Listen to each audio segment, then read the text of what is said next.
সবচাইতে বেশি জান্নাতে প্রবেশ করাবে যে আমল, বিষ্ণু বললেন, এক হচ্ছে আল্লাহর ভয়, আরেক হচ্ছে সর্বোত্তম আচরণ। প্রিয় ভাইরা, ইসলামের মেজাজটাকে চিনে নেন, ইসলামের এসেন্সটাকে বুঝে নেন।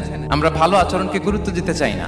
অনেক নামাজি লোক দেখবেন নামাজ পড়তে পড়তে কপালে কালো দাগ ফেলে দিচ্ছে, বাসায় বউয়ের সাথে খারাপ আচরণ করে, খিটখিটে মেজাজের, প্রতিবেশীর সাথে শুধু ঝগড়া, কলিগদের সাথে ঝগড়া, মারামারি, দুঃসম্পর্ক, এরকম আছে না? নাই বলেন, আছে না?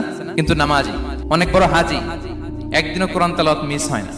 তো এত আবাদত করেও সে ইসলামের আসল এসেন্সটাকে ধরতে পারেনি। বিষ্ণু বললেন, সবচেয়ে বেশি জান্নাতে প্রবেশ করাবে যে দুটি আমল, একটি হচ্ছে তাকওয়াল্লাহ, আল্লাহর ভয়, আরেকটি হচ্ছে উত্তম আচরণ, সর্বোত্তম আচরণ। তো আমরা যেন উত্তম আচরণের অধিকারী হই, আমার স্ত্রীর সাথে যেন ভালো আচরণ করি, প্রতিবেশীর সাথে যেন ভালো আচরণ করি, ছেলে মেয়েদের সাথে যেন আমাদের অ্যাটিটিউডটা ভালো থাকে, আচরণটা ভালো থাকে, কলিগের সাথে যেন ভালো থাকে। বিশ্বনবীর আচরণ যেমন ছিল তেমন আচরণ যেন আমরা গড়ে তুলতে পারি। আওয়াজ করে পড়ুন আমিন। সুনানে আবু দাউদের এক